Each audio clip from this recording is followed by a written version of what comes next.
Hi there, I'm Marcie Billen. I'm a real estate agent in Norman, Oklahoma, and I have a few different videos on my channel about different real estate contracts that we use here in Oklahoma. So today I wanted to cover the three main types of loans that we see. I want to show you the different loan documents and point out the appraisal differences on each of them. Okay, let's get started. So I know this is not my typical, let's talk about Oklahoma content, but I think this is really important. All right, so whenever we're writing an offer to send over to a seller, we have to disclose to them what type of loan you're getting. And usually I see conventional loans, FHA, and VA. There are lots of other types of loans like USDA, HUD 184. Those are the other two that I typically see, which are types of FHA. But I want to cover these three main types today and specifically point out the appraisal differences on them and what that means for you as you're under contract. So here's the conventional loan document for Oklahoma.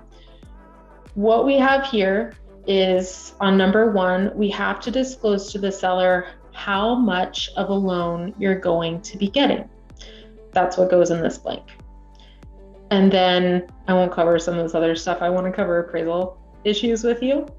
So on number two, we have appraised value. So what this says is if the property is appraised for loan purposes for less than the purchase price, the buyer shall have the right to cancel this contract within 3 days after a buyer receives notice of appraised value by delivering notice to the seller in care of the listing broker. In the event the contract is canceled, the buyer and seller by their signature to this contract hereby instruct the escrow holder to return earnest money in full to the buyer and the abstract shall be returned to the seller. Okay, so what does this mean? What's going on here?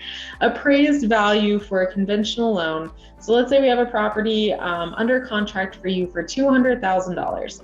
It comes back at $195,000. First of all, we have to alert the other agent, the listing agent, that it came in low. So you're not going to be able to get a loan on $200,000 if the property appraised for $195,000. So what are our options? First option is to cancel the contract, walk away, and you get to keep your earnest money as outlined by this paragraph right here. That's what it says. You walk away with your earnest money, which always comes towards the purchase of the property anyhow. Other options that we would have during this time is to renegotiate with the seller. I see this happening in one of three ways, right? First, best way that this happens is that the seller comes down to $195,000. That's best if you are the buyer and I'm representing you, right? The second way is that the buyer and seller meet halfway or somewhere in between, whether halfway or not. Maybe the seller comes off $2,000, the buyer comes up $2,000. It just depends on the situation. And then the last way is that you as the buyer would totally pay the difference between $195,000 and $200,000, thus bringing an extra $5,000 to closing. So that's the conventional loan. The other two are just a little bit different in one way, and I'm going to show you these documents. So here's the FHA document. So the FHA and VA documents are both 2 pages as opposed to the conventional 1-page document. So this is very similar. FHA, insured loan. We have the loan amount here. Typically for an FHA, you're going to be putting down 3.5%, although you can put down more. That's between you and your lender. Appraisal requirements. Number 4, in the event repairs are required by the FHA appraisal that are not otherwise mutually agreed upon, buyer and seller shall have 5 days from beginning so advised to agree on acceptable arrangement regarding the cost of these repairs. If a written agreement is not reached within the time specified in this provision, the contract shall terminate and earnest money will be returned to the buyer. So the FHA loan is different in that sometimes we have appraisal requirements on the loan itself. This does not mean that the inspector, the home inspector, is pointing out things that should be fixed for FHA. So since this is a government-backed loan, the government takes extra precautions to make sure that the property is in the condition that they want it to be. And so they may have appraisal requirements on the property. This doesn't happen every single time, and they can be a little interesting to deal with. However, they are not impossible. I think I've gotten through all of mine that I've ever had. So different ones that I've had, like once I had one that had some drainage issues, so we had to get some landscaping done. I've had a lot of issues with safety, so making sure that no one can like fall from a great height and injure themselves. And then there's always the paint.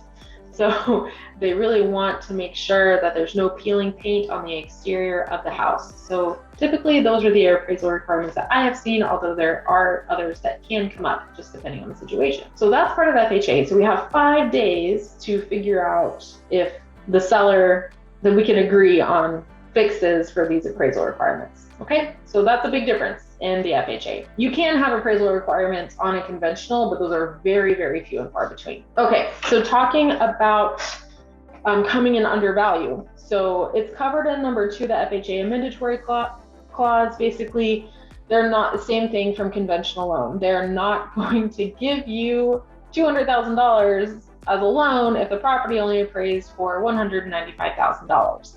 So you can agree to pay over, you can break the contract and get your earnest money back, just like in the conventional, or of course we can go back and negotiate with the seller if, you know, breaking it or paying over is not what you want to do.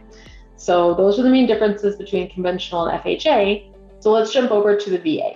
All right, so here's the VA loan document. It's really similar to the FHA, but there are some differences here. So let's go over this. So same thing, top here, it is still a government loan, so it's still going to have some different things on it. This, we have to disclose to the seller how much of a loan you're getting. As you may well know, you can get a 100% loan from the VA, and you can put down as much as you want. All right, let's jump down here to number 2, the VA mandatory clause, and then we're going to go to the appraisal requirements. Okay, so the VA mandatory clause is very similar to the FHA mandatory clause in that if the property under appraises, you can get out of the contract and get your earnest money back, or we can go ahead and try to renegotiate with the sellers. Very similar. And then appraisal requirements for VA are very similar as well. And I have had similar issues with issues. I hate to call them issues. They're not issues. Like, we want your house to be safe and well maintained, and that's part of this, right? So appraisal requirements for the VA: in the event repairs are required by the VA appraisal that are not otherwise mutually agreed upon, then buyer and seller shall have 5 days from being so advised to agree on an acceptable arrangement regarding the cost of those repairs. So does this, and this is pertaining to FHA and VA, doesn't mean that the seller is always going to pay for the repairs. No, not necessarily. We can come up to a different agreement on that. It totally depends on the nature of the repairs, what the seller is willing to do, what the buyer is willing to do. This is purely a negotiation issue. If an agreement is not reached within the time period specified in this provision, this contract shall terminate and earnest money shall be returned to the buyer. So if we can't come to an agreement on appraisal requirements, this is outside home inspection, this is just the appraiser asking for these things, then you can get out of the contract and get your earnest money back. So I get a lot of these questions about appraisals, so I thought I'd make this video about it. If you have another question about contracts, please drop it in the comments below and we can answer them as best we can. All right, thanks so much. Watch this video next.